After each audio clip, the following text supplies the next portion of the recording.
नमस्कार।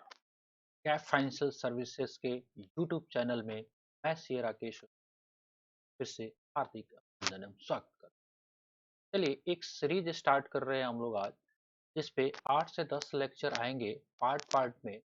आज का पार्ट 1 का जो है उसमें हम ये डिस्कस करेंगे। बजट आया है 1 फरवरी 2021 को, तो बजट को एनालाइज करेंगे छोटे छोटे टुकड़ों में, जैसे कि आपको जो आपसे रिलेवेंट पॉइंट है वो समझ में आ जाए। तो आज उसका पार्ट 1 हम लेके आए हैं, जिसमें हम लोग डिस्कस करेंगे कि बजट होता क्या है, और ये इनकम टैक्स और पॉइंट से और जीएसटी के पॉइंट ऑफ व्यू से इसमें क्या क्या बातें आती हैं और ये कब से लागू होता है। तो चलिए टॉपिक को हम आगे बढ़ाते हैं। Let's begin the topic.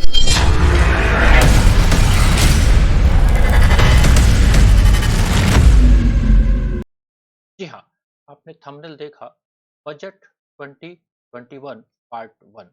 चलिए इसको हम डिस्कस करते हैं और आपसे रूबरू होते हैं कि बजट में किन किन बातों को ध्यान रखा जाता है। वैसे तो बजट में बहुत सारी बातें होती हैं, लेकिन हम इनकम टैक्स और जीएसटी के पॉइंट ऑफ व्यू बातें रेलेवेंट होगी आपके लिए, उसके बारे में डिस्कस करने का कोशिश करेंगे। आइए देखते हैं अपने सामने जो आपके स्क्रीन पे है। देखिए बजट जो है, बजट जो पास होता है, पहले ट्रेंड हुआ करता था 28 फरवरी को, लेकिन जब से मोदी गवर्नमेंट आई है उन्होंने कोशिश किया है कि बजट को लेके आया जाए। तब बजट को ये लोग कोशिश करते हैं कि हर 1 फरवरी को ये लोग पास कर। 1 फरवरी जैसे अभी करंट का जो बजट है 1 फरवरी 2021 को, राइट।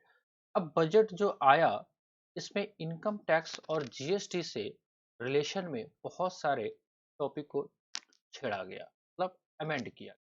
तो ये सारे जो टॉपिक है ये कब से लागू होंगे, मेन ध्यान में रखने की बहुत मिसकंसेप्शन हो जाता है लोगों में कि ये जो बजट आया है तो आपका ये अभी जो आईटीआर फाइल करोगे क्या उस पर लागू होता है या नहीं, वो देखते हैं।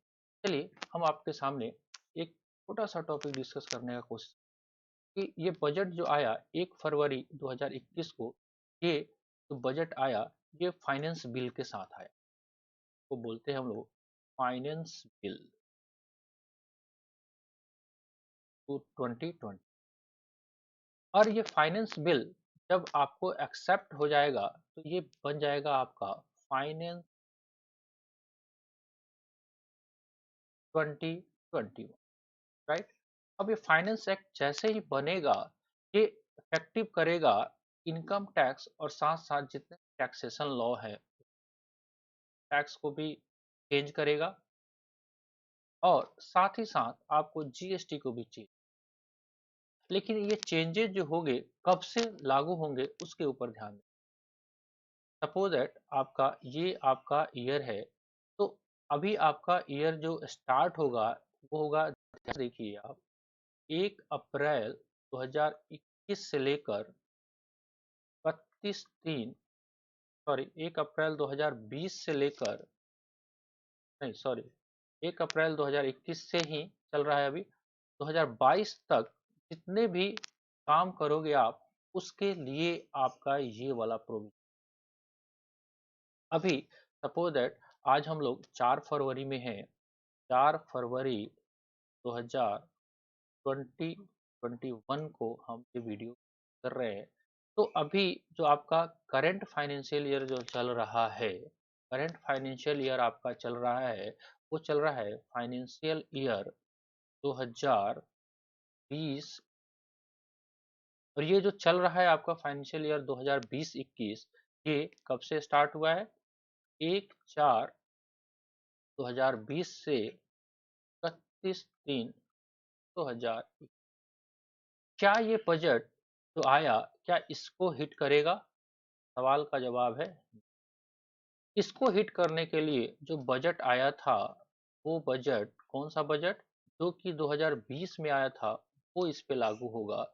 ये वाला जो बजट है इसके लिए नहीं लागू होगा। अभी यहाँ पे ये डिस्कस करने की जरूरत पड़ी बिकॉज ये जो आपका फाइनेंशियल ईयर 21 वाला खत्म होगा तो 1 अप्रैल 2021 के बाद जो 31 जुलाई 2021 तक जो आईटीआर आप फाइल करोगे, इनकम टैक्स रिटर्न जो फाइल करोगे, उस पे ये बजट लागू नहीं होगा। वैसे भी नाम ही है बजट, तो गवर्नमेंट को पहले ही बताना है कि चलिए भैया, आप जो है अब अगले साल यानी कि 1 अप्रैल 2021 से लेकर 31 मार्च 2022 तक जो काम करोगे, उस पे हम किस रेट से कौन कौन से चीज़ों को हम आपके ऊपर टैक्स लगाएंगे, पहले ही बताना पड़ता है। तो बहुत सारे कंफ्यूजन माइंड में रहता है, हम लोग के पास कॉल भी आते हैं कि सर अभी तो बजट चेंज हो गया। ठीक है सर, चेंज तो हो गया, लेकिन ये जो चेंजेज है इस साल के कमाए हुए इनकम को हिट करेगा, और ये वाला रिटर्न कब फाइल होगा, ध्यान से, ये वाला रिटर्न तो फाइल होगा आपका 31 मार्च 2022 के बाद, यानी कि ये फाइनेंशियल ईयर 21-22 के ऊपर लागू होगा। तो अभी कमिंग जो अप्रैल के बाद जुलाई तक जो रिटर्न आप फाइल करेंगे, उस पे ये बजट अप्लीकेबल नहीं होगा। राइट। तो एक छोटा सा प्रयास मेरा चल रहा है कि बजट की बारीकियों से देखा जाए। तो आज पार्ट वन मैंने आपसे डिस्कस किया, और पार्ट वन में हमने ये कोशिश किया आपसे डिस्कस करने का कि आप थोड़ा सा बजट जो आया है वो कब से लागू होगा, उसको थोड़ा सा आप समझे। फिर हम पार्ट टू, पार्ट थ्री ऐसे करके लेके आएंगे, जिसमें एक एक टॉपिक जो कि बजट में लाए गए हैं, जिसका आपके ऊपर क्या इम्पैक्ट पड़ने वाला है। आप इनकम टैक्स पेयर है, आप जीएसटी रजिस्ट्रेशन होल्डर है, तो आपको किन किन बातों को ध्यान में रखना है 1 अप्रैल 2021 से, क्योंकि आप पहले ही ध्यान में रखोगे तभी तो आप जाके अगले साल रिटर्न फाइल करोगे। तो फिलहाल मेरा एक छोटा सा प्रयास आपके लिए, बजट का सीरीज मैंने स्टार्ट किया हुआ है, जो बजट में जो भी रेलेवेंट टॉपिक होगा आपके रिलेशन में, वो कोशिश करूंगा मैं आपको। चलिए, तो कैसा लगा वीडियो, आप मुझे कमेंट बॉक्स में लिख बताइएगा। अच्छा लगा होगा तो दूसरों को शेयर कर दीजिएगा। मिलते हैं हम कुछ ऐसे ही अपडेट के साथ, तब तक मुझे इजाज़त दीजिए। जय हिंद, जय भारत।